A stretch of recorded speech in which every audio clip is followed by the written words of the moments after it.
Hello everyone and welcome back to Բարի օր բոլորին, Genesis Talks հաղորդաշարի հատուկ հյուրը Հայաստանում Կանադայի արտակարգ եւ լիազոր դեսպան Andrew Turner-ն է։ Շնորհակալություն մեր հրավերն ընդունելու համար, պարոն դեսպան։ Շնորհակալություն։ Շատ ուրախ եմ այստեղ գտնվելու համար։ So let's start our conversation. Առաջարկում եմ զրույցը սկսենք Հայաստանի եւ Կանադայի միջև առևտրատնտեսական հարաբերություններից։ Կանադայի եւ Հայաստանի վիճակագրական տվյալները տարբեր թվեր են ներկայացնում։ Այնուամենայնիվ, փորձել են գտնել ընդհանուր երկկողմ առևտրի մոտավոր միջին ցուցանիշը, որը կազմում է շուրջ $28 միլիոն։ Կարծում եմ, այս թիվը այնքան էլ տպավորիչ չէ եւ վստահ եմ, որ Տորոնտոյում եւ Վանկուվերում կգտնեք $28 միլիոն արժողությամբ վաճառվող բնակարաններ։ Այս թվերից զատ Կանադան եւ Հայաստանը արդյոք ձեռնարկում են հատուկ քայլեր երկկողմ առևտուրը զարգացնելու եւ ընդլայնելու ուղղությամբ։ Special measures to improve bilateral trade. Absolutely, and I think that it makes a lot of sense to start by focusing. Անշուշտ, ես կարծում եմ շատ տրամաբանական է զրույցը հենց առևտրային հարաբերություններից սկսելը, քանի որ ի վերջո հենց կայուն տնտեսական գործընկերությունն ու գործարար համայնքի հետաքրքրությունն են, որ իրենց հերթին ապահովում են քաղաքական մակարդակում շարունակական հետաքրքրվածություն եւ մարդկանց համար ստեղծում են ավելի ակտիվ կապերի, փոխադարձ այցելությունների եւ միմյանց մասին ավելի իրազեկված լինելու հնարավորություններ։ Այսպիսով, կարծում եմ բիզնես ոլորտի վրա կենտրոնանալը եւ այդ ցուցանիշները բարելավելը դեսպանության հիմնական առաջնահերթություններից մեկն է եղել իմ այստեղ ժամանակ գտնվելուց ի վեր։ Ակնհայտ է, որ առևտրի ծավալներն ավելացնելու համար մեր ամենակարևոր քայլը 2023 թվականի հոկտեմբերին այստեղ դեսպանություն հիմնելն էր։ Մեր պատմության մեջ առաջին անգամ Հայաստանում ունենք մշտական հիմունքներով աշխատող պաշտոնյաներ, որոնց առաքելությունը Կանադայի եւ Հայաստանի միջև տնտեսական գործընկերությունը խթանելն է։ Դրա արդյունքում մենք արդեն արձանագրել ենք աճ, ինչպես նշեցինք, այդ թիվը դեռևս փոքր է, բայց այս 3 տարվա ընթացքում, ինչ Հայաստանում գործում է Կանադայի դեսպանությունը, այս ցուցանիշը զգալիորեն աճել է։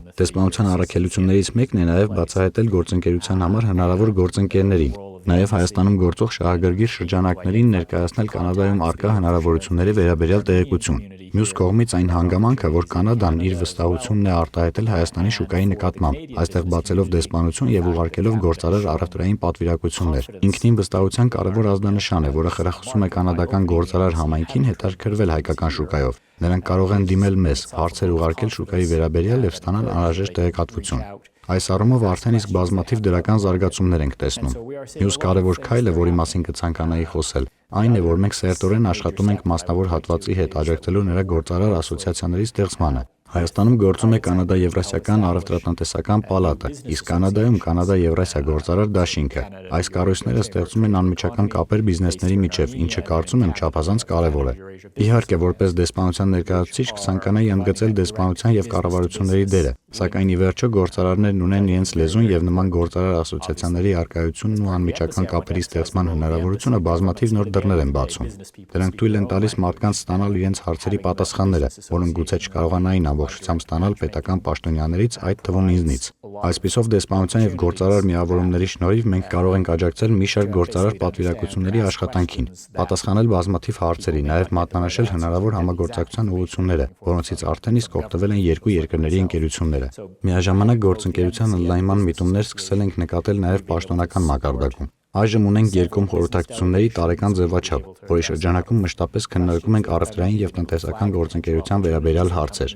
Միայն վերջին 1 տարվա ընթացքում Հայաստանը մի քանի պաշտոնական եւ գործարար պատվիրակություններ է ուղարկել Կանադա, ծանոթանալու կանադական հանքարդյունաբերության ոլորտին։ Դրանց թվում էր նաեւ մասնակցությունը Կանադայի հանքագործների եւ մշակողների ասոցիացիայի ամենամյա միջազգային համաժողովին, որը հանքարդյունաբերության ոլորտի խոշորագույն եւ ամենահայտնի միջազգային հարթակներից մեկն է։ Սա առաջին դեպքն էր երկար տարիների ընթացքում, կարծում եմ դեռևս COVID-19-ի համավարակից առաջ ընկած ժամանակահատվածից ի վեր, որ Հայաստանը կրկին մասնակցեց այդ միջոցառմանը։ Ուստի համաձայն եմ, մենք սկսում ենք համեմատաբար ցածր մակարդակից, սակայն այդ ցուցանիշն արդեն զգալիորեն աճել է եւ կարծում եմ ձեռնարկված քայլերը հիմք են ստեղծում հետագայում այն նոր մակարդակի հասցնելու համար։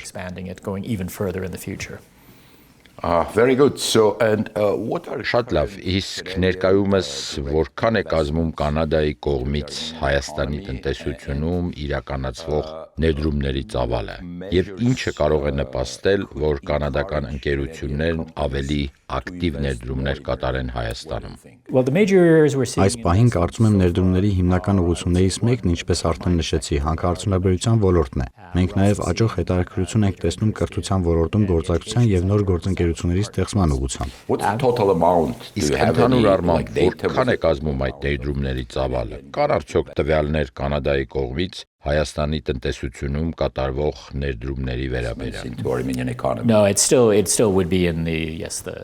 Ոչ, խոսքը դեռևս մի քանի տասնյակ միլիոն դոլարի մասին է, ինչպես նշեցինք երկկողմ առևտրի ծավալների վերաբերյալ ձեր խոսքում։ Այսինքն ծավալն այժմ շատ մեծ չէ, սակայն ներուժ կա։ Հանքարդյունաբերության ոլորտում կանադական ընկերությունները դեռևս գտնվում են երկրաբանական ուսումնասիրության փուլում, սակայն եթե աշխատանքները շարունակվեն եւ հայտնաբերվեն արդյունահանման համար պիտանի հանքավայրեր, ապա ներուժը կարող է շատ արագ ընդլայնվել։ Արդեն նկատելի է Հայաստանի շուկայի նկատմամբ կանադական խոշոր հանքարդյունաբերության ընկերությունների, այդ թվում TEC ընկերության հետաքրքրությունը։ Այսպիսով, ինչպես եւ առևտրի դեպքում ներդրումների ներկայիս ծավալները դեռևս սահմանափակ են, բայց ընդլայնման մեծ ներուժ կա։ Ինչ վերաբերում է քայլերին, որոնք կարող են նպաստել այս գործընթացին, ապա ինչպես նշեցի, Կանադան հիմնել է դեսպանություն եւ այժմ ունի ավելի ակտիվ ներգրավվելու ու ավելի շատ տեղեկություն հավաքելու հնարավորություն։ Հանդիպումներ են ունենում տարբեր ոլորտների ներկայացուցիչների հետ, լինի դա գյուղատնտեսություն, հանքարդյունաբերություն կամ իհարկե ՏՏ ոլորտ։ Այս կերպ մենք բացահայտում ենք հնարավորությունները, որպեսզի կարողանանք ավելի շատ տեղեկություն տրամադրել։ Չնայած հայ կանադական համայնքի գոյությանը, բազմաթիվ կանադացի գործարարներ դեռևս շատ բան չգիտեն Հայաստանի եւ հայկական շուկայի մասին։ Ուստի Հայաստանում դեսպանության առկայությունը կարևոր քայլ է անհրաժեշտ տեղեկություն տրամադրելու համար։ Մյուս կարևոր հարցն այն է, որ շատ կանադացի գործարարների պատկերացումները Հայաստանի մասին նախկինում մեծապես ձևավորվել էին այն մարտահրավերների հիման վրա, որոնց բախվում էր երկիրը։ Խոսքը օրինակ բիզնես վարելու դժվարությունների մասին է, կապված կոռուպցիայի, բյուրոկրատական խոչընդոտների եւ ավելորդ վարչարարության, ինչպես նաեւ տարածաշրջանային անորոշ աշխարհակական իրավիճակի հետ։ Ուստի երբ խոսքը այն քայլերի մասին է, որոնք կարող է ձեռնարկել հայկական կողմը, կարևոր է նշել, որ Հայաստանի արձանագրած առաջընթացը բարեփոխումների իրականացման, գործարար միջավայրի բարելավման եւ խաղաղության գործընթացի առաջխաղացման ուղղությամբ բավական նշանակալի է։ Այս ամենի շնորհիվ տարածաշրջանն ավելի գրավիչ է դառնում օտարերկրյա ներդրումների համար։ Կարծում եմ կարևոր է շարունակել այն աշխատանքը, որն արդեն մեկնարկել է։ Հայաստանի գրանցած առաջընթացն ու բարեփոխումները բավական տպավորիչ են, սակայն դեռևս շատ անելիքներ կան։ Երկիրը զգալիորեն բարելավել է իր դիրքերը մի շարք միջազգային վարկանիշներում, սակայն շատ դեպքերում դեռևս գտնվում է միջին մակարդակից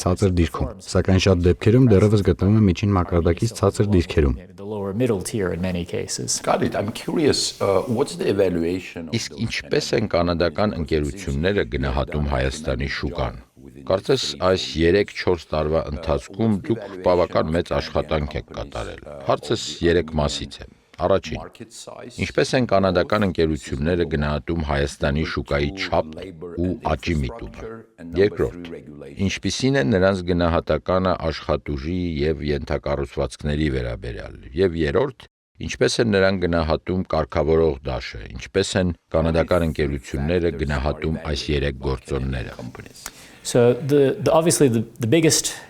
consideration Ակնհայտ է, որ կանադացի գործարարների համար Հայաստանի շուկան գնահատելիս ամենակարևոր գործոնը կամ ամենամեծ մարտահրավերը հեռավորությունն է։ Հայաստանը շատ հեռու է Կանադայից, Եվրոպան Կանադային շատ ավելի մոտ է, Մերձավոր Արևելքը նույնպես։ Բացի այդ կա եւս մեկ ավանդական գործոն, որը երկար տարիներ եղել է թե իմ, թե հատկապես առևտրի խթանմամբ զբաղվող գործընկերներից հիմնական մարտահրավերը։ Կանադական բիզնեսը պատմականորեն գրեթե ամբողջությամբ կենտրոնացած է եղել Ամերիկայի Միացյալ Նահանգների շուկայի վրա, քանի որ այն շատ մոտ է, չափազանց մեծ եւ հասանելի։ Այժմ, երբ մենք կանադական ընկերություններին ավելի շատ տեղեկություն ենք տրամադրում Հայաստանի շուկայի մասին, նրանք կարողանում են ավելի լավ գնահատել այստեղ առկա հնարավորությունները, չնայած աշխարհագրական հեռավորությանը։ Միաժամանակ, թեև Կանադա-ԱՄՆ առևտրային հարաբերություններն ընդհանուր առմամբ շարունակում են մնալ շատ ամուր, վերջին շրջանում դրանց հետագա զարգացման շուրջ առկա որոշակի անորոշություններն ու ընթացող քննարկումները խթանել են կանադական գործընկերների հետաքրքրությունը, դիվերսիֆիկացնելու իրենց գործընկերություններն ու ուսումնասիրելու նաև այլ շուկաներ։ Արդյունքում Հայաստանը, որը նախկինում կանադական ընկերությունները հաճախ պարզապես չէին դիտարկում, աշխարհագրական հեռավորության, աշխարհաքաղաքական անորոշության եւ բիզնես վարելու դժվարությունների պատճառով, այսօր նրանց համար դարձել է շատ ավելի հետաքրքիր եւ դիտարկելի շուկա։ Իհարկե, շուկայի համեմատաբար փոքր մասշտաբները նույնպես կարևոր գործոն են։ Խոսքը մոտ 3 միլիոն բնակչություն ունեցող երկրի մասին է, սակայն այլ ոլորտներում, ինչպես օրինակ տեղեկատվական եւ հաղորդակցության տեխնոլոգիաների ոլորտն է, այսօր աշխատանքների մեծ մասը հնարավոր է իրականացնել հեռավար ձևաչափով։ Այստեղ չկա ապրանքների ֆիզիկական տեղափոխման եւ առաքման անհրաժեշտություն։ Սա զգալիորեն մեծացնում է համագործակցության հնարավորությունները։ Ինչ վերաբերում է գյուղատնտեսության եւ ագրոպարենային ոլորտներին, որտեղ լոգիստիկան շարունակում է կարևոր դեր խաղալ, այստեղ եւս վիճակն աստիճանաբար բարելավվում է։ Բացի այդ, այսօր քննարկվում են Հայաստանի եվրոպական շուկա ավելի լայն հասանելիության հնարավորություններն, ինչը նույնպես նոր հնարավորություններ է ստեղծում։ Եթե ձեր նպատակը Եվրոպական միության շուկան է, ձեզ Իռլանդիան է պետք չէ դրա համար գալ Հայաստան։ Այդուհանդերձ, ինչպես արդեն ասացի, Հայաստանը գնալով դառնում է ավելի գործնական եւ գրավիչ ուղղություն բիզնեսի համար։ Իսկ եթե խաղաղության գործընթացը շարունակվի եւ սահմաններն ամբողջությամբ բացվեն, այդ հնարավորություններն էլ ավելի կընդլայնվեն։ Հայաստանն այսօր վերածվում է մի երկրի, որտեղ բիզնես վարելն արդեն իրական հնարավորություն է։ Մենք սա բազմիցս լսել ենք տարբեր գործարար համայնքների, հատկապես հայ-կանադական գործարար համայնքի ներկայացուցիչների հետ ունեցած զրույցների ընթացքում։ Նրանք նշում են, որ նախկինում ցանկանում էին ներդրումներ կատարել Հայաստանում իրենց հաջողված փորձը նաև այստեղ կիրառելու համար, սակայն մոտ 20 տարի առաջ նման փորձերը հաճախ ձախողվում էին բյուրոկրատական խոչընդոտների եւ կոռուպցիայի պատճառով։ Այսօր, սակայն, նրանց գնահատականն այլ է։ Նրանք տեսնում են, որ Հայաստանում հնարավոր է բիզնեսով զբաղվել։ Ինչպես արդեն նշեցի, Հայաստանում գործող կանադական ընկերությունների թիվը դեռևս մեծ չէ, բայց դրանց քանակը սկսել է ավելանալ։ Սակայն կարծում եմ Հայաստանի կառավարության իրականացրած բարեփոխումների, Կանադայի կառավարության կատարած ներդրումների, դեսպանության ստեղծման եւ կանադական բիզնեսի համար անհրաժեշտ ռեսուրսների ստեղծման շնորհիվ Հայաստանի շուկայի վերաբերյալ կանադական գործարար համայնքի գնահատականը զգալիորեն ավելի դրական է դարձել։ Եվ ինչպես արդեն նշեցի, դա արտացոլում է առևտրի եւ ներդրումների աճ։ I think is only become more important as we go forward. Now let's talk a little bit about Այժմ մի փոքր խոսենք կրթության եւ ակադեմիական համագործակցության մասին։ Նախորդ հարցին անդրադառնալիս խոսեցին կրթական ծրագրերի մասին։ Այս առումով ինչպես կարող են Հայաստանում ապրող երիտասարդ մասնագետները, երիտասարդ աշխատուժն օգտվել Կանադայի հետ ավելի սերտ կապերից։ Եվ կան արդյոք ծրագրեր ընդլայնելու կրթական հետազոտական համագործակցությունը, ուսանողների փոխանակման ծրագրերը Հայաստանի բուհերի եւ Կանադայի այնպիսի հաստատությունների միջև, ինչպիսիք են Տորոնտոյի համալսարանը, Բրիտանական Կոլումբիայի համալսարանը, McGill-ը եւ այլ առաջատար կրթական հաստատություններ։ Very much so.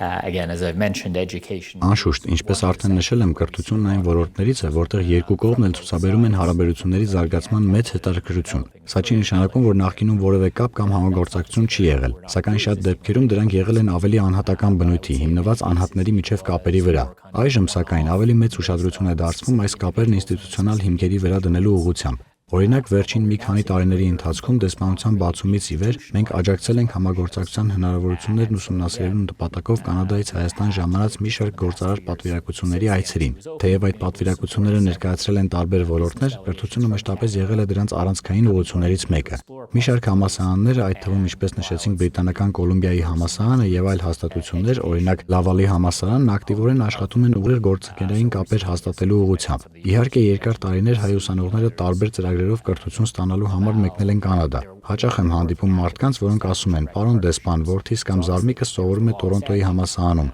Մանիտոբայի համալսարանում»։ Սա իհարկե շատ դրական երևույթ է եւ մենք ցանկանում ենք, որ այն շարունակական բնույթ կրի, սակայն ինչպես արդեն նշեցի, կարծում եմ կարևոր է նաեւ զարգացնել ինստիտուցիոնալ գործընկերությունը, համատեղ ուսումնական ծրագիր մշակելու ուղղությամբ։ Դա թույլ կտա համագործակցությունը բարձրացնել նոր մակարդակի։ Միաժամանակ ուսանողների փոխանակման հարցում Կանադան բախվում է առանձնահատուկ մարտահրավերի։ Կանադան ունի մեկ միասնական ազգային ծրագիր եւ կրթությունը գտնվում է նահանգների իրավասության ներքո։ Այդ պատճառով մենք չունենք այնպիսի ծրագրեր, ինչպիսիք են Մեծ Բրիտանիայի Չիվնինգ կրթաշոշակային ծրագիրը կամ Միացյալ Նահանգների Ֆուլբրայթի գիտական ծրագիրը։ Պատճառն այն է, որ կրթության ոլորտը Կանադայում չի կարգավորվում ազգային մակարդակով։ Այնուամենայնիվ, Կանադայի առանձին նահանգներ ու համալսարաններ ունեն բազմաթիվ ծրագրեր եւ նախաձեռնություններ։ Ուստի կանադական եւ հայկական կրթական հաստատությունների միջև կապերի ստեղծման միջոցով կարող ենք Establishing these connections between institutions and Canada institutions here in Armenia. Երևանում գործում են Հայաստանի ամերիկյան համալսարանը եւ ֆրանսիական համալսարանը։ Հավանաբար կանադական հաստատությունները նույնպես հետաքրքրված կլինեն այս բուհերի հետ Again, we համագործակցությամբ։ have Canadians who are actively involved in both of those. Այո, անշուշտ, այս երկու հաստատությունների գործունեության միջև ակտիվորեն ներգրավված կանադացիները արդեն իսկ կան։ Եվ այո, կարծում եմ այս ուղղություններում համագործակցության մեծ ներուժ կա։ Որոշ առումներով նման գործընկերությունների ձևավորումը կարող է ավելի հեշտ լինել, հաշվի առնելով ընդհանուր լեզվի գործոնը։ Սակայն մենք նաև քննարկումներ ենք ունեցել Երևանի պետական համալսարանի եւ այլ կրթական հաստատությունների հետ, այնպես որ հնարավոր համագործակցությունը չի սահմանափակի միայն այդ երկու համալսարաններով։ Այո, դրանք կարող են լինել լավ մեկնարկային կետեր, քանի որ այս դեպքում լեզվական խոչընդոտն ավելի փոքր է, բայց հնարավորությունները շատ ավելի լայն են։ All right, so Canada recognized Այժմ անդրադառնանք մեկ այլ թեմայի։ Կանադան վաղուց է ճանաչել հայոց ցեղասպանությունը։ Եթե ճիշտ եմ հիշում, այդ գործընթացը սկսվել է 2002 թվականին, իսկ 2006 թվականին վարչապետ Հարփերը գործադիր իշխանության անունից ճանաչեց հայոց ցեղասպանությունը։ Այդ ժամանակից ի վեր Կանադայի բոլոր հաջորդ կառավարություններն ամեն տարի ոգեկոչել են հայոց ցեղասպանությունը։ Այսպիսով Կանադան ապրիլի 24-ը նշում է որպես հայոց ցեղասպանության եւ դրա զոհերի հիշատակի օր։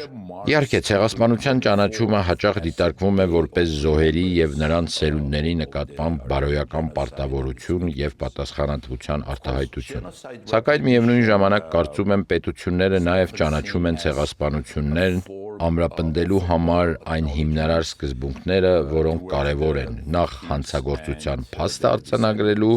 այնուհետև դատապարտելու եւ թույլ չտալու համար, որ այն խեղաթյուրվի ժխտողականության միջոցով։ Այս առումով ցեղասպանությունների ճանաչումը կարող է նաև դիտարկվել որպես ՄԱԿ-ի կողմից խթանվող ցեղասպանությունների կանխարգելման ջանքերի մի մասը։ Սակայն իմ կարծիքով միջազգային հանրությունը ունակ չէ կանխել ցեղասպանությունները։ 1994 թվականի Ռուանդայի ցեղասպանությունը, ինչպես նաև դրանից հետո այլ դեպքեր, իմ կարծիքով դրա վկայությունն են։ Դուք հնարավոր է այլ տեսակետ ունեք։ Ձեր կարծիքով ցեղասպանությունների կանխարգելման գործում որքանով են արդյունավետ միջազգային հանրության գործողությունները։ Ինչ եք կարծում, որոնք են ներկայում գործող մեխանիզմների հիմնական թերությունները։ of the current mechanisms. What do you think? No, indeed. I think my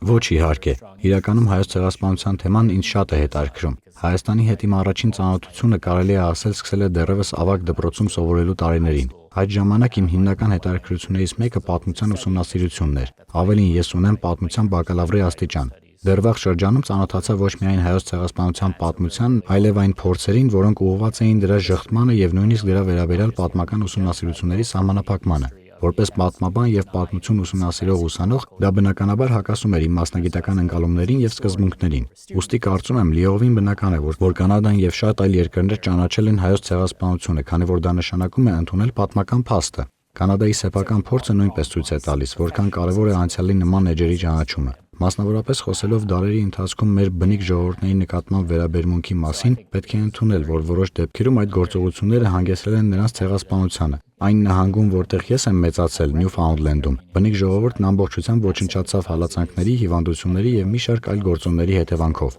Կանադայից շատ երկար ժամանակ պահանջվեց առերեսվելու իր պատմության այս ամոթալի հատվածի հետ եւ ընդունելու այն։ Ավելին, այդ գործընթացը դեռևս ավարտված չէ, այն շարունակվում է։ Սակայն այս առումով կարևորագույն քայլերից մեկը մեր պատմության այս շատ մութ էջի ճանաչումն էր։ Հետևաբար անցյալի բացասական դրվագների ճանաչումն է, որ մեզ հնարավորություն է տալիս ընդունելու, որ դա տեղի է ունեցել, որ մենք պետք է առերեսվենք դրա հետ եւ գտնենք այն լուծումները, որոնք թույլ կտան մեզ առաջ շարժվել։ Այդ ճանաչումն առաջին քայլն է, որ կարող է հիմք ստեղծել հետագա առաջընթացի համար եւ ճանապարհ հարթել, որ նման սարսափելի հանցագործություններն ու ցեղասպանություններն այլևս երբեք չկրկնվեն։ Համաձայն եմ, համակարգը կատարյալ չէ։ Սա է մեր իրականությունը։ Միավորված ազգերի կազմակերպությունը հաճախ քննադատության է ենթարկվում այն բազմաթիվ դեպքերի համար, երբ չի կարողացել կանխել նման ողբերգությունները։ Ռուանդան դրա վառ օրինակներից մեկն է։ Իրականում կարծում եմ, երբեք չենք հասնի մի իրավիճակի, երբ համակարգը լիովին կատարյալ կլինի կամ կունենանք 100%-անոց հաջողության ցուցանիշ։ Սակայն դա չի նշանակում, որ մենք չպետք է շարունակենք մեր ջանքերը։ Եթե դիտարկենք այսօրվա իրողություններն, ապա կարծում եմ կարող ենք խոսել նաև որոշակի առաջընթացի մասին։ Առնվազն այսօր այս խնդիրների վերաբերյալ կա շատ ավելի մեծ իրազեկվածություն։ Եթե վերադառնանք պատմության ավելի վաղ ժամանակներին, ապա ցավոք նույնիսկ հայոց ցեղասպանության ժամանակ շատերը չէին հասկանում ինչ է տեղի ունենում, կամ պարզապես դա նրանց չէր հետաքրքրում։ many people at the time didn't know what was happening, had no interest. Կանադայի դպրոցներում ուսումնասիրվում է հայոց ցեղասպանության թեման։ Այս թեման ընդգրկված է պատմության տարբեր կրթական ծրագրերում, սակայն ինչպես նշեցի, կրթական ծրագրերը տարբեր են։ Օրինակ վերջերս Ամերիկայի Միացյալ Նահանգների կոնգրես ներկայացվել է օրինագիծ հայոց ցեղասպանության թեման հանրակրթական դպրոցների ուսումնական ծրագրերում ներառելու համար անհրաժեշտ ֆինանսավորում նախատեսելու նպատակով։ Կարծում եմ սա շատ կարևոր եւ արդյունավետ քայլ է։ It is a very effective step. Yeah. So I must admit I don't know in part because, as I say, Պետք է խոստովանեմ, որ այս հարցի վերաբերյալ ամբողջական տեղեկություն չունեմ։ Մասամբ այն պատճառով, որ ինչպես արդեն նշեցի, Կանադան ունի միասնական ազգային կրթության համակարգ։ Մենք ունենք մոտ 10 տարբեր կրթական համակարգ յուրաքանչյուր նահանգի եւ տարածքի մակարդակով։ Սակայն ինչպես նշեցինք, Կանադան պաշտոնապես ճանաչել է հայոց ցեղասպանությունը, ապրիլի 24-ը սահմանել է որպես զոհերի հիշատակի օր, իսկ վարչապետը յուրաքանչյուր տարի հանդես է գալիս հայտարարությամբ։ Այսպիսով այս առումով արդեն գործում են համապատասխան մեխանիզմներ։ Բացի այդ, Կանադայում ունենք շատ ակտիվ հայկական համայնք, որը պարբերաբար կազմակերպում է միջոցառումներ ոչ միայն ցեղասպանության հիշատակման, այլև դրա պատմության, ինչպես նաև ընդհանրապես հայ ժողովրդի պատմության եւ մշակույթի վերաբերյալ իրազեկվածության բարձրացման նպատակով։ Այսպիսով չեմ կարող հստակ ասել, արդյոք դպրոցական կրթական համակարգում կան հատուկ ծրագրեր, թե ոչ, սակայն կարող եմ ասել, որ հայոց ցեղասպանության ու դրա պատմության վերաբերյալ իրազեկվածությունն աստիճանաբար աճում է ամբողջ աշխարհում։ All right, now let me diverge from politics. Այժմ մի փոքր շեղվենք քաղաքականությունից, անցնենք մի հարցի, որի պատասխանը վստահ եմ կհետաքրքրի հայ հոկեյասերներին, տափողակով հոկեյասերներին։ Montreal Canadiens կանադական վերջին թիմն էր, որ 1993 թվականին հաղթեց Ստենլիի գավաթի եզրափակչում։ Իսկապես հիանալի թիմ էր, սակայն դրանից հետո Կանադան ներկայացնող հոկեյի ազգային լիգայի բոլոր թիմերը հասել են Ստենլիի գավաթի եզրափակիչ, իսկ վերջերս կարծեմ 25 թվականին Edmonton Oilers հասավ եզրափակիչ, սակայն չեմպիոնական տիտղոսները շարունակաբար նվաճում են ամերիկյան թիմերը։ Ինչն է դրա պատճառը, պարոն դեսպան։ Ինչու վերջին 33 տարիների ընթացքում կանադական թիմերը չեն կարողանում հաղթել Ստենլիի գավաթը, չնայած այն հանգամանքին, որ Կանադայի ազգային հավաքական այս ընթացքում մի քանի անգամ հաղթել է աշխարհի առաջնությունում եւ օլիմպիական խաղերում։ Որն է խնդիրը հոկեյի ազգային լիգայում։ What's the problem in National Hockey League? So I think there are several factors that Կարծում եմ այստեղ մի քանի գործոն կա։ Նախ, ինչպես նշեցինք, այստեղ կարևոր դեր է խաղում թիմերի քանակը։ Ամերիկյան թիմերը պարզապես ավելի շատ են, քան կանադականները, եւ դա կրկին մեծացնում է հավանականությունը, որ հաղթողը կլինի հենց ամերիկյան թիմ։ Մեկ այլ կարևոր հանգամանք՝ Ստենլիի գավաթը նվաճած ամերիկյան թիմերի կազմում հանդես եկող բազմաթիվ խաղացողներ հենց կանադացիներ են։ Սա եւս մեկ անգամ ցույց է տալիս, որ սպորտը, հատկապես այնպիսի պրոֆեսիոնալ առաջնություններն, ինչպիսին հոկեյի ազգային լիգան է, աստիճանաբար ավելի միջազգային բնույթ են ստանում։ Ամերիկյան թիմերի կազմում հանդես են գալիս բազմաթիվ կանադացի, նաեւ եվրոպացի հոկեյիստներ։ Չգիտեմ արդյոք ունեք հայ ազգի խաղացողներ, բայց հուսով եմ ապագայում կունենաք։ I'm not sure if we have any Armenian players yet, but No, I think hopefully. almost every team. Ոչ, բայց որքան գիտեմ, հոկեյի ազգային լիգայի գրեթե բոլոր թիմերում ռուս խաղացողներ կան, այնպես չէ։ Իհարկե, հոկեյի ազգային լիգայում հանդես են գալիս բազմաթիվ ռուս հոկեյիստներ, սկանդինավցի հոկեյիստներ, սակայն կանադացի խաղացողների թիվը շատ մեծ է։ Բացի այդ, շարունակաբար աճում են նաև ամերիկացի հոկեյիստների թիվը, որն արդեն իսկ բավական մեծ է։ Կարծում եմ, սա վկայում է սպորտի զարգացման մասին եւ լավ օրինակ է այն բանի, թե ինչպես կարող են սպորտի միջոցով անապնդվել միջազգային հարաբերությունները կամ ավելի ճիշտ մարդկանց միջև անմիջական կապերը։ Հենց այդ պատճառով էլ շատ դրական եմ գնահատում այն փաստը, որ հաջորդ տարի Հայաստանը կհյուրընկալի ֆրանկոֆոնիայի խաղերը։ Այդ միջոցառման շրջանակում Հայաստան կժամանեն ոչ միայն մարզիկներ, այլև մշակութային մրցույթների մասնակիցներ ու բազմաթիվ այլ ոլորտների ներկայացուցիչներ։ Կարծում եմ նույնը տեսնում ենք նաև հիմա ֆուտբոլի աշխարհի առաջնության օրինակով։ Այն համատեղ հյուրընկալում են Կանադան, Միացյալ Նահանգներն ու Մեքսիկան։ Այն ընդգծում է համագործակցության հնարավորությունները նույնիսկ այն ժամանակ, երբ մեր երկրների միջև շարունակվում են քննարկումները հյուսիսամերիկյան ազատ առևտրի համաձայնագրի վերանայման շուրջ։ Սպորտը շարունակում է կարևոր դեր ունենալ մարդկանց եւ երկրների միմյանց կապելու ու մերձեցնելու հարցում։ Այդուհանդերձ կցանկանայի, որ հաղթանակը կրկին բաժին հասներ կանադական թիմին։ All of that said, I would still like to see a Canadian team win. Sure. So, Կցանկանայի խոսենք վարչապետ Մարկ Քարնիի Դավոսում անցկացված համաշխարհային տնտեսական ֆորումի ընթացքում ունեցած ելույթի մասին։ Այդ ելույթը մեծ ուշադրություն գրավեց եւ լայք քննարկումների առարկա դարձավ։ Այդ ելույթից հետո Կանադա բնակ իմ որոշ ընկերներ ասացին, որ իրենց կարծիքով ի պատասխան նախագահ Թրամփը կարող է ավելի կոշտ դիրքորոշում որդեգրել, թեևս ես այդ տեսակետի հետ համաձայն չեմ։ Վարչապետ Քարնին իր ելույթում նշեց, որ վերադարձ հին աշխարհակարգին այլևս չի լինի։ Սա էր նրա հիմնական միտքը։ Նա նաև ընդգծեց, որ վերջին տերություններն ունեն ավելի մեծ դեր եւ գործելու ավելի մեծ հնարավորություններ, քան ընդունված է կարծել։ Նա նաև Կանադայի անունից ընդգծեց, որ միջին տերությունները կարող են համագործակցել միմյանց հետ, պարզապես մեծ տերությունների վրա հենվելու փոխարեն։ Նա դրանով արդյոք առաջարկում է միջազգային նոր ճարտարապետության ձևավորում, եւ եթե այո, ապա այդ նոր միջազգային համակարգում Կանադան որ երկրներին է ցանկանում տեսնել որպես գործընկերներ։ In this new international architecture. I think the key element of Prime Minister Carney's speech in Davos. Կարծում եմ, նա ըստ էության չէր խոսում ամբողջովին նոր ինստիտուտների կամ միջազգային ճարտարապետության ստեղծման մասին։ Նրա նպատակն էր ընդգծել ցուցանակը պատուհանից իջեցնելու անհրաժեշտության, այսինքն ընդունել, որ աշխարհում տեղի ունեցել լուրջ փոփոխություն, որոշակի ճեղք, եւ մենք այլևս չենք կարող պարզապես անտեսել դա։ Գլուխներս ավազի մեջ թաղել եւ ձևացնել, թե ոչինչ չի փոխվել։ Մենք պետք է ընդունենք այդ իրականությունը եւ արձագանքենք դրան։ Իհարկե, մենք արդեն իսկ ունենք գործող միջազգային կառույցներ, օրինակ Միավորված ազգերի կազմակերպությունը, սակայն ակնհայտ է, որ որոշ իրավիճակներում դրանք չեն կարողանում արդյունավետ գործել, հատկապես այն դեպքում, երբ տարաձայնություններ են առաջանում հենց մեծ տերությունների միջև։ Ինչ վերաբերում է ձեր առաջին հարցին, արդյոք այդ ելույթը որևէ ազդեցություն է ունեցել Կանադա-ԱՄՆ հարաբերությունների վրա։ Կարծում եմ կարևոր է ընդգծել, որ տարբեր ժամանակաշրջաններում այդ հարաբերություններում եղել են ավելի բարդ փուլեր։ Տարիների եւ տասնամյակների ընթացքում եղել են վերելքներ եւ անկումներ։ Մենք նախկինում ունեցել ենք տարաձայնություններ Իրաքի պատերազմի, Վիետնամի պատերազմի եւ բազմաթիվ այլ հարցերի շուրջ։ Vietnam, all kinds of issues ongoing.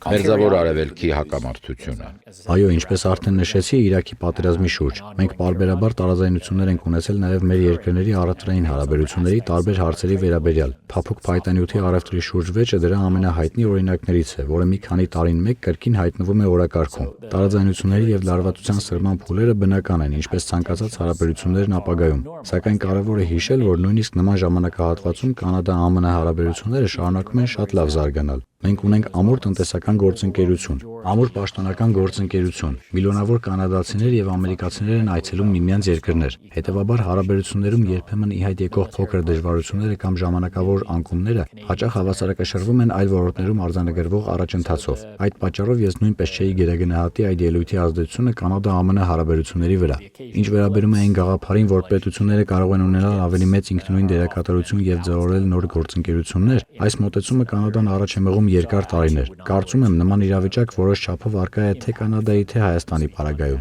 Երկու երկրներն են լավանդամար ունեցել են շատ սերտ տնտեսական կապեր իրենց տարածաշրջանի խոշոր երկրներից մեկի հետ։ Կանադան Միացյալ Նահանգների, իսկ Հայաստանը Ռուսաստանի հետ։ Նման հարաբերություններն իհարկե ունեն բազմաթիվ ակնհայտ առավելություններ, սակայն որոշ իրավիճակներում դրանք ունենում են նաև բացասական հետևանքներ։ Այդ պատճառով գործընկերությունների դիվերսիֆիկացման գաղափարը շատ կարևոր է եւ կարծում եմ թե Կանադան, թե Հայաստանը հենց այդ ուղղությամբ են շարժվում։ Կարծում եմ Եվրոպական քաղաքական համայնքի գագաթնաժողովի անցկացումն այս մոտեցման լավագույն օրինակներից մեկն էր։ Եվրոպական քաղաքական համայնքի ստեղծումով Եվրոպան արդեն իսկ ընդունել է, որ չի կարող սահմանափակվել միայն Եվրամիությամբ, այլ պետք է դիտարկի ավելի լայն եվրոպական ընտանիքը։ Իսկ Կանադայի մասնակցությունն այդ ձևաչափին կարծում եմ ավելի է ընդգծում տարբեր գործընկերների հետ գործակցելու անհրաժեշտությունը։ Իմ գնահատմամբ շատ դրական քայլ էր, որ Կանադան մասնակցեց այս հանդիպմանը, սակայն առավել խորհրդանշական էր այն, որ դա տեղի ունեցավ Հայաստանում անցկացվող գաղափարաժողովի ժամանակ, քանի որ վերջին տարիներին Հայաստանն ինքն ակտիվորեն աշխատում է իր արտաքին հարաբերությունները դիվերսիֆիկացնելու, Եվրոպայի, Հնդկաստանի եւ Չինաստանի հետ գործընկերություն ընդլայնելու ուղղությամբ, միևնույն ժամանակ պահպանելով Ռուսաստանի հետ ամուր հարաբերությունները։ Նույն կերպ Կանադան ձգտում է դիվերսիֆիկացնել իր գործընկերային կապերը, միաժամանակ պահպանելով Միացյալ Նահանգների հետ իր շատ ամուր հարաբերությունները։ Կարծում եմ վարչապետ Քարնիի ելույթը կարևոր նշանակություն ուներ եւ վերադառնալով ցեղասպանության կամ ավելի ճիշտ ցեղասպանության ճանաչման վերաբերյալ իմ նախորդ դիտարկումներին, ցանկացած խնդրի լուծման առաջին քայլը դրա գոյությունն ընդունելն է։ Պետք է ընդունել, որ այո, սա է իրականությունը, որի հետ մենք գործ ունենք եւ իմաստ չկա փորձել այն թաքցնել կամ ժխտել։ Կարծում եմ սա վարչապետի ելույթի կարևորագույն շեշտադրումներից մեկն էր։ Այժմ Կանադայի որտեղած ռազմավարությունն ուղղված է նոր գործընկերությունների ձևավորմանը, սակայն դա նաև նշանակում է համագործակցել արդեն իսկ առկա գործընկերների եւ կառույցների կառույցների հետ։ Օրինակ, օրեր առաջ Կանադան գերմանական ընկերություններից սուզանավերի խոշոր գնում իրականացնելու որոշում կայացրեց, քանի որ դա կամրապնդի մեր կապերը եւ կապահովի փոխգործակցություն ՆԱՏՕ-ի մեր դաշնակիցների հետ։ Այսպիսով մենք ընդունում ենք մեր համագործակցությունը եւ ներգրավում նոր գործընկերների, որոնց հետ նախկինում այդքան ակտիվ կապեր չի իրականացվել, եւ վերադառնալով մեր զրույցի սկզբնական հատվածին, հենց այստեղ եմ տեսնում Կանադայի եւ Հայաստանի միջև տնտեսական գործընկերության խորացման մեծ ներուժը։ Potential for the increased economic partnerships between Canada and Armenia. Okay, in that speech, Prime Minister Carney also. Այդ ելույթում վարչապետ Քարնին նաև նշեց, որ Կանադան պետք է ձևավորի արդյունավետ գործող կոալիցիաներ, հավանդական բազմակողմ միջազգային կառույցների վրա ամբողջությամբ հենվելու փոխարեն։ Սա արդյոք նշանակում է, որ Կանադան հրաժարվում է իր երկարամյա դիրքորոշումից, որպես համընդհանուր բազմակողմնայության ջաթագով երկիր։ Universal multilateralism. No, I don't think so. And again, you can Ոչ, see այդպես չեմ կարծում։ Դրա վկայությունն այն է, որ մենք շարունակում ենք ակտիվորեն ներգրաված մնալ ՄԱԿ-ի, ազգերի համագործակցության, ֆրանկոֆոնիայի, դրանց ենթակայության տակ գտնվող տարբեր կառույցների, ինչպես նաև տարածաշրջանային կազմակերպությունների աշխատանքներում։ Եվ իհարկե նաև ՆԱՏՕ-ի աշխատանքներում։ ՆԱՏՕ-ն, ԵԱՀԿ-ն եւ բազմաթիվ այլ օրինակներ։ Ուստի կարծում եմ, սա կամ ընտրության հարց չէ։ Ինչպես արդեն նշեցի, օրինակ Գերմանիայի հետ սուզանավերի պայմանագրի կնքումը տեղի ունենում ՆԱՏՕ-ի շրջանակում։ Երբ գործող միջազգային կառույցներն արդյունավետ են աշխատում եւ կարողանում են լուծել առաջացած խնդիրները, տրամաբանական է, որ դրանց շրջանակում համագործակցությունը շարունակելը, քանի որ դրանցում արդեն արկա են անհրաժեշտ համակարգերը, փորձը եւ ինստիտուցիոնալ հիմքերը։ Այդ դեպքում գործընթացը շատ ավելի հեշտ է դառնում։ Սակայն լինում են իրավիճակներ, երբ այդ կառույցները չեն կարողանում արդյունավետ լուծումներ առաջարկել կոնկրետ խնդիրների համար, կամ առաջացած մարտահրավերներին դիմակայելու համար անհրաժեշտ է դառնում նաև ձևաչափեր ստեղծել։ Նման դեպքերում է, որ անհրաժեշտ է ձևավորել նոր կոալիցիաներ եւ զարգացնել նոր գործընկերություններ։ Որոշ դեպքերում դրանք կարող են կենտրոնանալ տնտեսական համագործակցության վրա, մյուս դեպքերում անվտանգության հարցերի, իսկ երբեմն հումանիտար խնդիրների վրա։ Սակայն կարծում եմ, Կանադան շարունակում է մնալ բազմակողմանիության ջատագով երկիր։ Պարզապես որոշ դեպքերում բազմակողմ մոտեցումը կարող է պահանջել այլ ձևաչափեր, ավանդական ՄԱԿ-ի, ՆԱՏՕ-ի կամ այլ կազմակերպությունների շրջանակներից դուրս։ Այսինքն ստեղծվում է այնպիսի կոալիցիա, որն անհրաժեշտ է առաջացած կոնկրետ մարտահրավերները լուծելու համար։ need to work with to address the challenge that you're facing. Okay, and my last question. In his speech. Շատ լավ, եւ վերջին հարցս։ Վարչապետ Քարնին իր ելույթում նաև նշեց, որ պետությունները պետք է լինեն բանակցությունների սեղանի շուրջ, այլ ոչ թե ճաշացանկում։ Ինչ խորհուրդ կտաք փոքր պետություններին, որոնք ցանկանում են պահպանել իրենց կարևորությունն ու դերակատարությունը արդեն իսկ փոփոխվող աշխարհում։ Relevant in this already changing international environment. Կարծում եմ ամենակարևորն այն է, որ Ներողություն, որովհետև մեծ տերությունների եւ միջին տերությունների պարագայում ամեն ինչ բավական հստակ է։ Իսկ ինչ խորհուրդ կտայիք ավելի փոքր պետություններին, չէ՞ որ աշխարհում այդպիսի երկրները So շատ են։ that is, that's just an unavoidable. այո, սա պարզապես մեր այսօրվա աշխարհի անխուսափելի իրողությունն է։ Կան մեծ երկրներ, կան երկրներ, որոնք ունեն ռազմական մեծ ներուժ, կան նաև ավելի փոքր երկրներ, որոնք չունեն նույն հնարավորությունները։ Կան երկրներ, որոնք ունեն տնտեսական մեծ ներուժ։ Պարզապես պետք է հասկանալ տվյալ իրավիճակում որտեղ ենք գտնվում, ինչ պայմաններում ենք, ինչ մարտահրավերների ենք բախվում եւ ինչ գործիքներ ունենք դրանց դիմակայելու համար։ Կանադան բարենպաստ դիրքում է լինելով հաջողակ եւ զարգացած երկիր, սակայն եթե նույնիսկ հաշվի առնենք, որ աշխարհագրական առումով մեր տարածքն ավելի մեծ է, քան Միացյալ Նահանգներինը, բնակչության թվով մենք 10 անգամ փոքր ենք։ Ուստի անհրաժեշտ է հաշվի առնել այս հանգամանքը, քանի որ այն որոշակի առանձնահատկություններ է ձևավորում մեր հարաբերություններում։ Մենք կարող ենք շատ արդյունավետ կերպով ձևավորել եւ կառավարել այդ հարաբերությունները, ինչի արդյունքում ստեղծվել է աշխարհի ամենաերկարակյաց եւ ամուր գործընկերություններից մեկը։ Եթե դիտարկենք Եվրոպայի երկրները, ապա մայրցամաքի տարբեր պետությունների միջև դարեր շարունակ եղել են հակամարտություններ, սակայն հետագայում ձևավորված նոր մեխանիզմները, որոնք ի վերջո հանգեցրին Եվրոպական միության ստեղծմանը,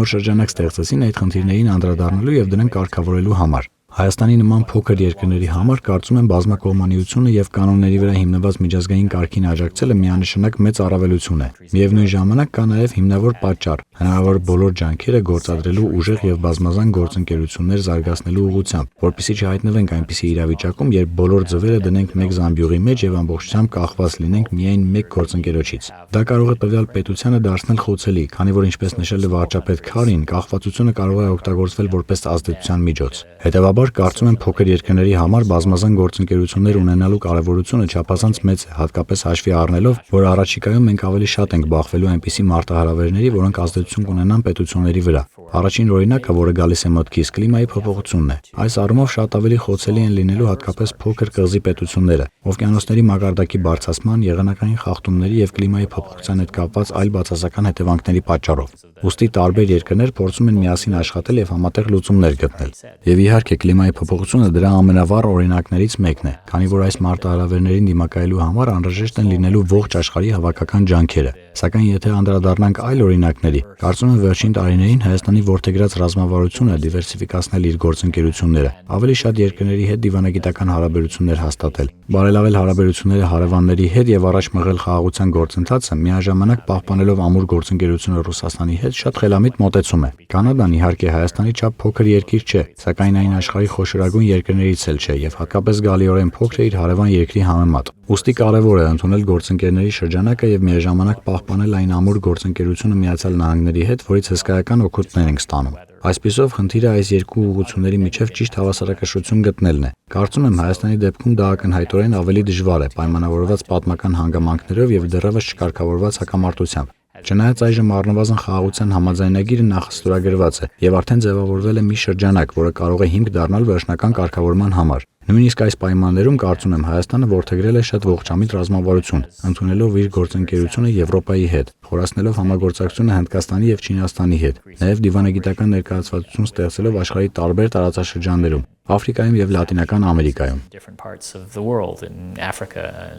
Այո, իհարկե, բոլոր երկրներն էլ վարում են բազմակողմ արտաքին քաղաքականություն։ Բոլորն էլ ցանկանում են լավ հարաբերություններ ունենալ իրենց հարևանների եւ ընդհանրապես բոլոր երկրների հետ։ Պետք է ասեմ, որ ինձ դուր է գալիս ձեր լավատեսությունը, որովհետեւ մենք ապրում ենք բավականին վտանգավոր աշխարհում։ Ցավոք, ես չեմ տեսնում Ուկրաինայում շարունակվող պատերազմի ավարտը։ Իսկ Իրանի հետ կապված իրավիճակը, թեև թվում է որոշ չափով կարգավորվում է, այնուամենայնիվ միշտ կա ռազմական գործողությունների վերսկսման հավանականություն։ Շարունակում են հակամարտությունները Միջին Արևելքում, բարդ իրավիճակ է Եմենում եւ գրեթե ամենուր, ուր այցելում եմ, տեսնում եմ, որքան վտանգավոր է դարձել մեր աշխարհը։ Այդուհանդերձ պետք է նշեմ, որ ինձ դուր է գալիս ձեր լավատեսությունը։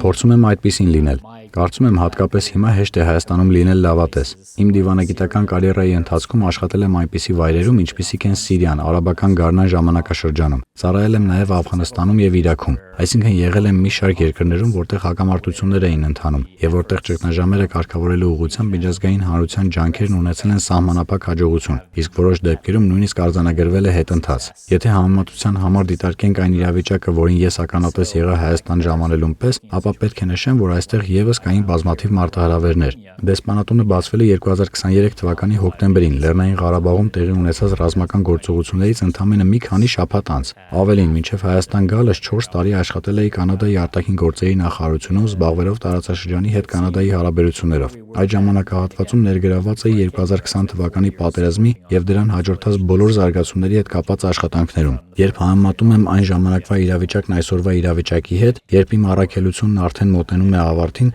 տարբերությունն ակնհայտ է։ Այսօր արդեն ունենք Վաշինգտոնում ձեռք բերված պայմանավորվածություններ, նախաստորագրված խաղաղության համաձայնագիր, Հայաստանի մասնակցությունը եվրոպական քաղաքական համայնքին եւ արդեն մի քանի տարի է բախումներ չեն եղել։ Թեև դեռևս բազմաթիվ չլուծված հարցեր կան, եթե համեմատենք Հայաստանի այսօրվա իրավիճակն այն իրավիճակի հետ, որն առկա էր իմ Հայաստան ժամանելու պահին կամ նույնիսկ այն ժամանակ, երբ 2019 թվականին սկսեցի աշխատել այս ուղղությամբ։ Դժվար է լավատես չլինել, տեսնելով ինչ առաջընթաց է գրանցվել։ Այո, իհարկե, դեռևս բազմաթիվ ռիսկեր կան եւ չի կարելի բացառել, որ իրավիճակը կարող է զարգանալ ոչ ցանկալի սցենարով։ Աշխարհն այսօր անկախատեսելի է, սակայն ես չեմ կորցնում լավատեսությունս։ Հնարավոր է դա որոշ չափով պայմանավորված է դիվանագետի իմ մասնագիտությամբ, սակայն կարծում եմ լավատես լինելու համար կան իրական հիմքեր։ Եվ չեմ կարծում, որ դա պարզապես միամտություն է։ Կարծում եմ իմ լավատեսությունը հիմնավորող բավարար համոզիչ փաստարկներ կարող եմ ներկայացնել։